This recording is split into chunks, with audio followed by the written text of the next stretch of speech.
نخواستہ اس نے رمضان کی بے حرمتی کی، اللہ اسے جیتے جی کہیں عبرت کا نمونہ نہ بنائے۔ کم سے کم رمضان کا احترام تو کرے۔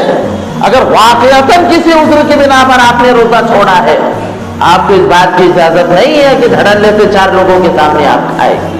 گھر کی عورتیں اس بات کا خیال نہیں رکھ پاتی کہ افطار جیسا اہم وقت جو دعاؤں کا تھا کچن میں کھڑے کھڑے گزار دیتی ہے۔ کھانا حرام، پینا حرام، لباس حرام، آمدنی حرام، ناجائز کمائی ہے۔ کل کو اگر خدا نہ خواستہ کسی کا ہاتھ پکڑ کر ناجائز طریقے پر وہ بھاگ کر جاتی ہے، اس گھر کے مرد کو اعتراض کا کوئی حق نہیں۔ اتنا خطرناک اس وقت منظر نامہ بن چکا ہے الامان والحفیظ کہ مسلمان عورتیں حرام سودی کاروبار کے اندر دھڑلے سے مبتلا ہوتے ہوئے نظر آ رہی ہے۔ حیرت ہے وہ مرد جس کے گھر کی عورت بچت گھر میں حصہ لے رہی ہے اور وہ خاموش تماشائی بنا بیٹھا ہے کہ اگر موسم خراب ہو تو فصل خراب ہو جاتی ہے، آمدنی خراب ہو تو نسل خراب ہو جاتی ہے۔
عبادت کی طرف طبیعت سے بہت مائل ہو جاتی ہے۔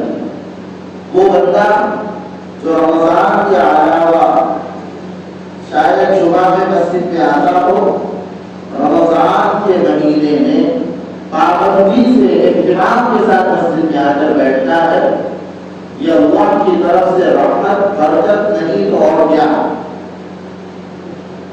مسجد میں نہ آنے والا اہتمام سے مسجد میں آ کر بیٹھے، کبھی قرآن کو نہ پڑھنے والا پابندی کے ساتھ کسی بھی ایک نماز کے بعد باضابطہ وقت فارغ کر کے قرآن کریم کی تلاوت کرے، یہ اللہ کی مہربانی نہیں تو اور کیا چیز، یہ اللہ ہی کا فضل ہے، اسی کی طرف فرمائی ہے کہ اس نے رمضان کا مہینہ دیا اور انسان کی طبیعت اس پر نرم بنائی اور اس کے اوپر اپنا خصوصی تعلق اس قدر نشاور کیا کہ طبیعت نیک اعمال کی طرف تو بہت مائل ہوگی چلی جائے۔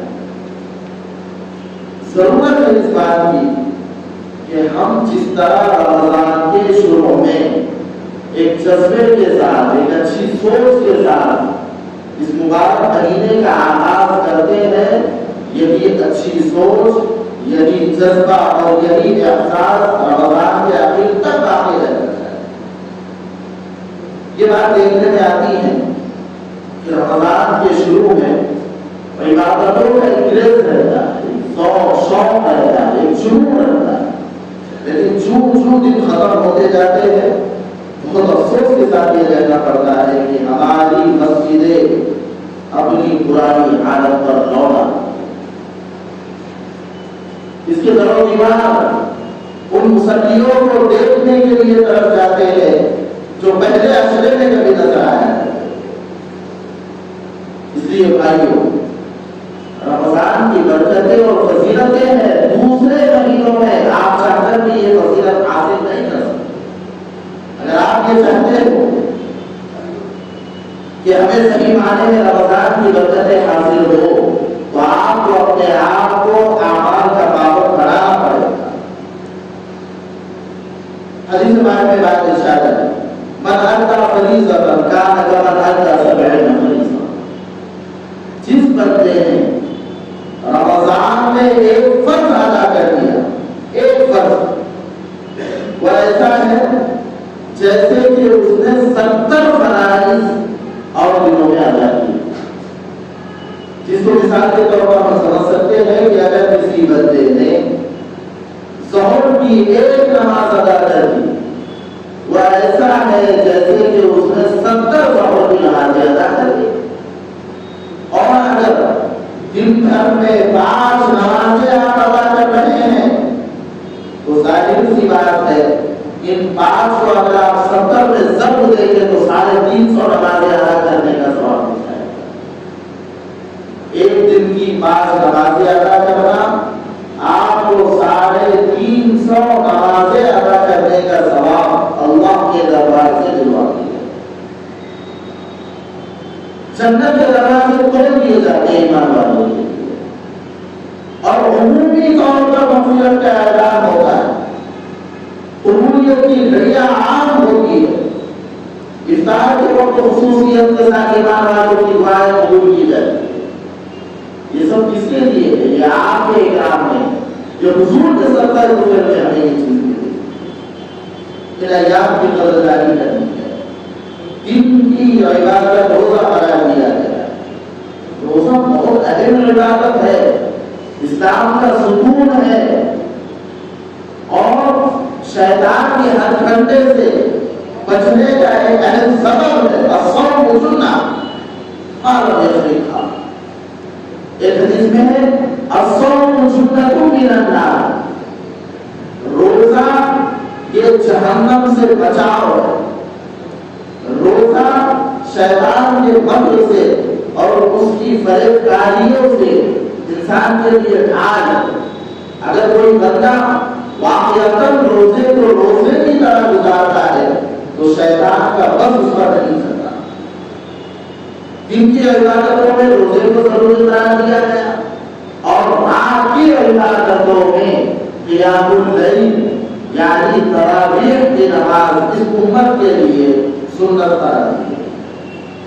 اب سنت ہونے کا مطلب یہ نہیں کہ اس کو چھوڑ دیا جائے، سنت ہونے کا مطلب یہ نہیں کہ اس کو ہلکے میں لیا جائے کہ سنت ہی تو ہے۔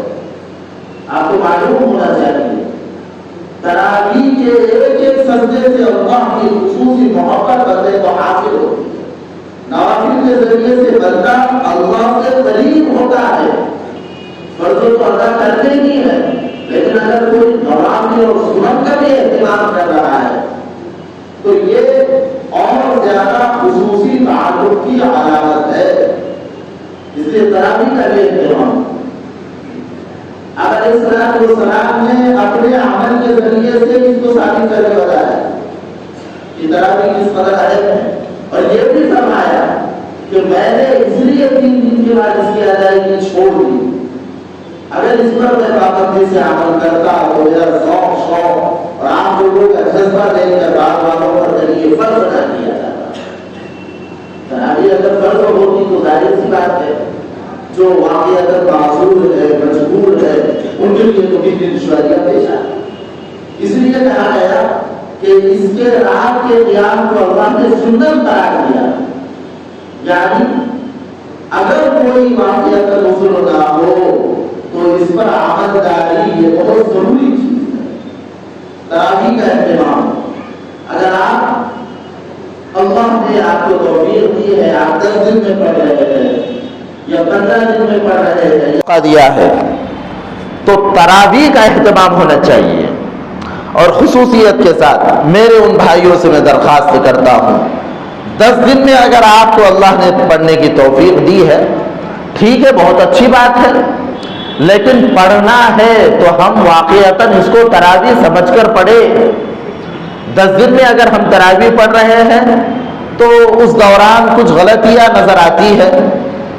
مثال کے طور پر لوگ بڑے ذوق اور شوق کے ساتھ تراویح میں تو شریک ہوتے ہیں، لیکن ہم یہ دیکھ چکے ہیں کہ جب امام صاحب اللہ اکبر کہہ کر نیت باندھتے ہیں تو خصوصاً پیچھے کھڑے ہونے والے لوگ آرام سے بیٹھے رہتے ہیں، اور جب سورت مکمل کر کے یا رکوع مکمل کر کے رکوع میں جانے کی تیاری ہوتی ہے تو پھر دوڑتے ہوئے نماز کے اندر حاضر ہو جاتے ہیں۔ آپ کو معلوم ہونا چاہیے وہی پڑھا ہوا معتبر ہوگا اور شمار کیا جائے گا جو آپ نماز کی حالت میں کھڑے ہو کر سنیں۔ یوں تو تلاوت کیسی بھی آپ سن سکتے ہیں، بیٹھ کر بھی سن سکتے ہیں، لیکن اگر آپ تراویح پڑھ رہے ہیں تو وہی قرآن جو آپ نماز کی حالت میں کھڑے ہو کر سنیں وہ سننا شمار ہوگا۔ اگر آپ نے اس میں ایک آیت بھی چھوڑ دی تو ایسا سمجھا جائے گا کہ آپ کا قرآن ناقص رہ گیا، مکمل سننے میں نہیں آیا۔ اسی طریقے سے یہ بات بھی دیکھنے میں آتی ہے کہ رمضان کے پہلے عشرے میں تراویح پڑھ لی اور اس کے بعد یہ سمجھ لیا کہ ہم بالکل تراویح سے آزاد ہو گئے، ایسا بھی نہیں ہے۔ جس طریقے سے پورا مہینہ روزہ ہے اسی طرح پورا مہینہ تراویح کی نماز بھی ہے۔